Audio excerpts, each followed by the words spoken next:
ये कहानी 4 American soldiers की सच्ची कहानी है जिन्होंने 150 तालिबानियों को मार गिराया था, लेकिन इसके लिए उनको बहुत भारी कीमत चुकानी पड़ी। कहानी शुरू होती है तालिबान में बने एक अमेरिकन बेस कैंप से, जहां पर कुछ सोल्जर्स चाय का लुत्फ उठा रहे थे।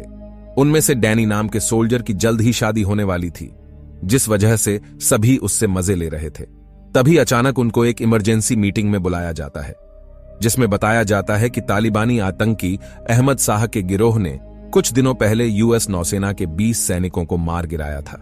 उनके इस बर्बरता को रोकने के लिए यूएस गवर्नमेंट ने एक सीक्रेट मिशन प्लान किया होता है, जिसके तहत अहमद शाह और उसके राइट हैंड तराक को जिंदा पकड़कर लाना था।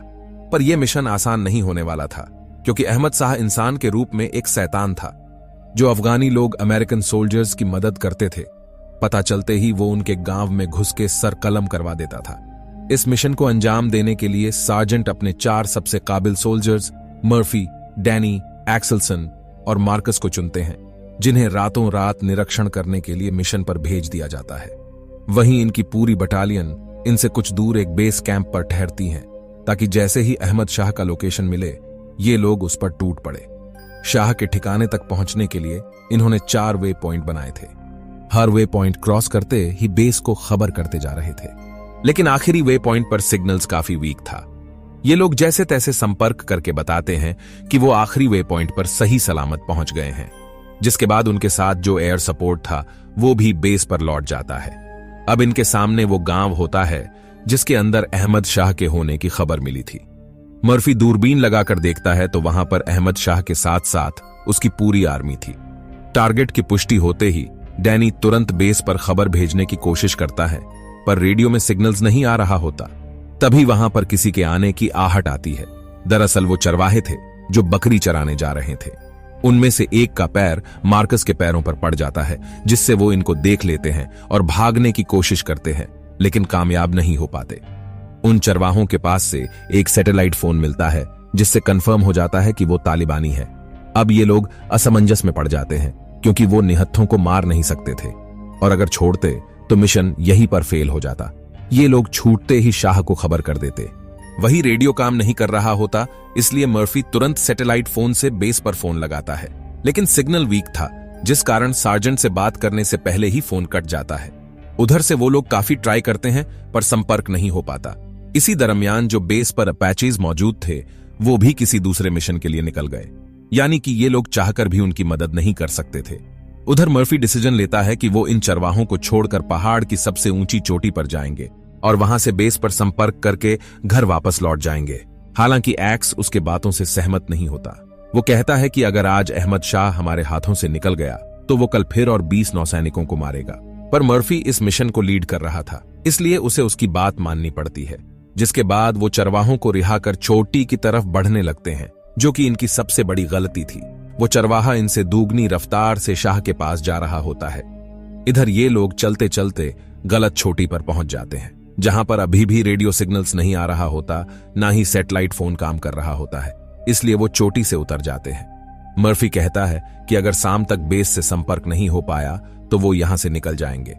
तभी एक्स को स्कोप में हलचल दिखती है। आहट पाते ही ये सभी सतर्क हो जाते हैं, और जैसे ही एक्स को क्लियर शॉट मिलता है वो सीधे उनके भेजे में गोली मारता है। इनके पास लॉन्ग रेंज की गन थी जिस पर स्कोप लगा हुआ था, इसलिए वो दूर से ही एक एक को निपटाते जा रहे थे।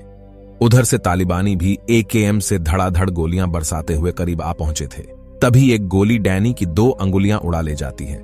एक्स के कंधे पर भी गोली लग जाता है, फिर भी ये लोग उनको निपटा देते हैं। मार्कस तुरंत कॉल देता है कि उनके दाईं तरफ रास्ता सुरक्षित है, लेकिन उस तरफ भी तालिबानी मशीन गन लेकर आ चुके थे, इसलिए ये लोग बाईं तरफ से बढ़ते हैं। तभी मर्फी को गोली लग जाती है। सामने से दाएं बाएं हर तरफ से इनके ऊपर गोलियां चल रही होती हैं। इनके पास पीछे हटने के अलावा दूसरा कोई चारा नहीं बचता। मार्कस तुरंत स्मोक ग्रेनेड करता है और ये लोग जैसे ही पीछे हटते हैं, एक्स को पैर में और मार्कस के बम पे गोली लग जाती है। किसी तरह ये लोग एक दूसरे को कवर देते हुए खाई तक पहुंचते हैं और वहां से कूद जाते हैं, जिस वजह से चारों को काफी चोट लगती है, पर जल्द ही संभल कर खाई के नीचे छिप जाते हैं। मर्फी एक बार फिर सैटेलाइट फोन से संपर्क करने की कोशिश करता है, लेकिन कोई फायदा नहीं होता। तभी तालिबानी ऊपर से गोलियां बरसाना शुरू करते हैं, जिसमें से एक गोली मर्फी के पंजों में लग जाती है। इतना नीचे से ये लोग उनका सामना नहीं कर सकते थे, इसलिए तुरंत वहां से बचकर जगह चेंज करते हैं। भागते भागते अब इनका बुरा हाल हो चुका था। ये लोग थककर एक पहाड़ के नीचे आराम करते हैं, जहां पर मार्कस उनके जख्मों के अंदर मिट्टी भरता है ताकि चलने पर ब्लड का बहाव रुक सके। अभी ये लोग ठीक से रिवाइव भी नहीं हो पाए थे, तब तक तालिबानी इन्हें ढूंढ लेते हैं, जिस वजह से दूसरी बार इन्हें खाई में कूदना पड़ता है। मार्कस डैनी को कंधे पे उठाकर कूदने ही वाला होता है कि तभी उसे गोली लग जाती है और वो ऊपर ही छूट जाता है। जो रिंग उसने अपने गर्लफ्रेंड को शादी पर देने के लिए लिया था, तालिबानी छीनकर उसे गोली मार देते हैं और वहीं से इनके ऊपर आरपीजी से प्रहार करते हैं। यहां मर्फी समझ चुका था कि अब वो बिना सपोर्ट के यहां से बचकर नहीं निकल सकते, इसीलिए अपना सारा मैगजीन मार्कस को देकर कहता है कि वो बेस से संपर्क करने के लिए पहाड़ी के ऊपर जा रहा है। मार्कस उसे रोकने की कोशिश करता है, क्योंकि उन्हें पता था कि वो ऊपर जाते ही मारा जाएगा। फिर भी वो उसकी बात नहीं सुनता और ऊपर चढ़ना स्टार्ट करता है। नीचे से ये दोनों उसे कवर देते हैं और मर्फी बचते बचाते पहाड़ के चोटी पर पहुंच जाता है, जहां से वो बेस पर फोन लगाकर बताता है कि वो शिकार गांव के पहाड़ियों में फंसे हुए हैं और जंग छिड़ गई है, मदद चाहिए, उन्हें एयर सपोर्ट की जरूरत है। तब तक तालिबानी उसके पास आ चुके थे। यहां पर वो मर्फी को भी मार देते हैं। उधर मार्कस और एक्स को बचने के लिए अलग अलग भागना पड़ता है। तालिबानी इनको चारों तरफ कुत्तों की तरह ढूंढ रहे थे। तभी आसमान में 2 अपैचीज दिखती है, जिन्हें देख मार्कस और एक्स के खुशी का ठिकाना नहीं होता, क्योंकि उनका साथ देने उनके भाई लोग मैदान में आ चुके थे। पर जल्द ही ये खुशी मातम में बदल जाती है। अभी वो लोग लैंड भी नहीं हुए थे कि तभी उनके ऊपर आरपीजी से हमला हो जाता है, जिसमें अपैची क्रैश हो जाती है और उसमें सवार सभी सोल्जर्स मारे जाते हैं। दूसरी अपैचे पर भी अंधाधुंध फायरिंग हो रही होती है। इससे पहले कि वो भी क्रैश होता, वो लोग बेस पर वापस लौट जाते हैं। इधर एक्स घिर चुका था और उसकी मैगजीन भी खाली हो गई थी। फिर भी वो अपने पिस्टल से 2 तालिबानियों को निपटा देता है, जिसमें उसको भी 2 गोलियां लग जाती हैं और वो अपने आखिरी सांस तक जाबाजों की तरह लड़कर शहीद हो जाता है। उधर बेस से 4 और हेलीकॉप्टर निकल चुके थे। वहीं मार्कस चारों तरफ एक्स को आवाज लगाकर ढूंढ रहा होता है, जिसे सुनकर तालिबानी उस ओर आरपीजी दाग देते हैं। हालांकि मार्कस इस हमले में बच जाता है और जाकर ठीक उनके पहाड़ के नीचे छिप जाता है। तभी ऐन वक्त पर हेलीकॉप्टर्स यहां आ पहुंचते हैं, जिससे तालिबानियों का ध्यान मार्कस से हट जाता है और वो हेलीकॉप्टर्स भी जब कुछ हलचल नहीं दिखता तो वापस लौट जाते हैं। देखते ही देखते शाम भी हो चला था, इसलिए मार्कस इसी पहाड़ के नीचे सो जाता है। अगली सुबह उठते ही वो अपने पैरों को देखता है, जिसकी एक हड्डी टूटकर बाहर निकल आई थी। किसी तरह वो उसे फिक्स करके आगे बढ़ना स्टार्ट करता है और आगे चलते चलते काफी दूर निकल जाता है। एक जगह पर उसे पानी से भरा गड्ढा मिलता है, जिसके अंदर छलांग लगाकर वो अपनी प्यास बुझा रहा होता है कि तभी कुछ अफगानी वहां पर आ जाते हैं, जिन्हें देख वो हाथ में ग्रेनेड लेकर उनको पास आने से रोकता है, पर वो उसकी मदद करना चाहते थे। वहीं आसपास तालिबानियों की भी आवाज सुनाई देने लगी थी, जो अभी भी मार्कस को ढूंढ रहे थे। उसके पास इनके ऊपर भरोसा करने के अलावा दूसरा कोई चारा नहीं बचा था, इसलिए वो इनके साथ जाता है। इस अफगानी का गांव पास में ही था और ये वही आदमी था जिसके भाई की अहमद शाह ने गर्दन कटवा दिया था, क्योंकि वो भी किसी अमेरिकन सैनिक की मदद किया था, यानी कि तालिबानी उसके दुश्मन थे। अब वो मार्कस को ले जाकर अपने घर में पनाह देता है, पर गांव का ही एक आदमी नहीं चाहता था कि वो कोई अमेरिकन सोल्जर की मदद करे। उसे डर था कि तालिबानी ये जानते ही पूरे गांव को आग लगा देंगे। वहीं मार्कस उनकी भाषा को नहीं समझ पा रहा होता, इसीलिए वो बार बार कह रहा होता है कि यहीं पे बम फोड़ दूंगा, साले तुम भी मरोगे मैं भी मरूंगा। पर अफगानी भरोसा दिलाता है कि वो उसकी मदद करेगा, जिसके बाद मार्कस मैप पर अपने बेस कैंप का लोकेशन बताकर उसके पीछे एक मैसेज लिखता है और कहता है कि तुम्हें किसी तरह इस मैसेज को बेस तक पहुंचाना होगा। अफगानी तुरंत इस मैसेज को लेकर अपने खास आदमी के हाथों रवाना कर देता है। इसके कुछ देर बाद ही तालिबानी मार्कस को ढूंढते ढूंढते गांव में आ धमकते हैं और घरों में घुसकर चेक करते हैं, जहां पर मार्कस उनको मिल जाता है। वो उसे घसीटकर उस लकड़ी तक ले जाते हैं जिस पर अफगानी के भाई का सर कलम किया था। अब वो मार्कस का भी गर्दन काटने वाले होते हैं। तभी अफगानी और उसके गांव वाले मिलकर तालिबानियों के ऊपर गन पॉइंट कर लेते हैं, जिस वजह से उनको मार्कस को छोड़कर यहां से जाना पड़ता है। जाते जाते टारक कह के जाता है कि वो इसका बदला लेने वापस जरूर आएगा।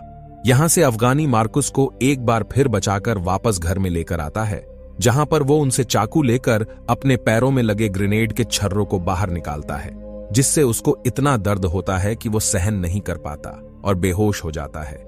बेहोशी के हालत में ही अफगानी उसके घाव वगैरह को साफ करके कपड़े भी चेंज कर देता है। वहीं अब शाम भी ढलने वाली होती है और गांव के हर एक आदमी हाथ में AKM लेकर तैनात होते हैं। पर यह रात बिना गोलीबारी के सुकून से कटती है। उधर सुबह होते ही शाह, तारक और उसकी पूरी तालिबानी आर्मी गोला बारूद लेकर गांव पर हमला करने के लिए निकल पड़ते हैं। इधर अफगानी भी तैयार बैठे थे। तभी मार्कस की नींद खुलती है तो वो देखता है कि अफगानी उसके लिए पीने को पानी और कुछ खाने को लाया था। अभी वो खाना खा ही रहा होता है कि तभी इनके घर पे RPG से हमला हो जाता है, यानी कि तालिबानी अब गांव में घुस चुके थे। दूसरी तरफ अफगानी बेस पर मार्कस का वेरीफाई लेटर लेकर पहुंच चुका था। जैसे ही पता चलता है कि मार्कस अभी भी जिंदा है और मदद मांग रहा है, वहां पर जितने भी सोल्जर्स और हेलीकॉप्टर्स अवेलेबल थे सभी काफिला बांधकर मार्कस को बचाने निकल जाते हैं। इधर लड़ाई के बीच अफगानी मार्कस और अपने बेटे को बचाकर दूसरे घर में ले जा रहा होता है। तभी टराक उन्हें देख लेता है, जिसके बाद दोनों में फाइट शुरू हो जाती है और अफगानी टराक के ही पिस्टल से उसको मार डालता है। तब तक घर के अंदर एक तालिबानी घुस चुका था जो मार्कस को बुरी तरह से पीटता है और गला दबाकर मारने ही वाला होता है कि तभी अफगानी का बेटा उसे चाकू लाकर देता है, जिससे मार्कस उसको मारकर अपने आप को बचा पाता है। वहीं बाहर भी काफी भसड़ मची हुई थी। चारों तरफ अंधाधुंध फायरिंग और गोला बारूद चल रहा था, जिसमें अफगानियों के बहुत सारे लोग मारे जा चुके थे और अब तालिबानी अंदर घुसने वाले थे। इसी बीच US सोल्जर्स हवाई सपोर्ट के साथ यहां पर आ धमकते हैं, जिससे तालिबानियों को अपने बिल में घुसना पड़ता है। वो जंगल की तरफ भाग निकलते हैं और देखते ही देखते ये जगह अब इनके कंट्रोल में होता है, जिसके बाद मार्कस को बचा लिया जाता है और वो जाते जाते उस अफगानी को शुक्रिया बोलकर जाता है जिन्होंने हार्ड टाइम में उसकी मदद की। और इस तरह एक सच्ची घटना पर आधारित ये फिल्म, ये कहानी यहीं पर समाप्त हो जाती है।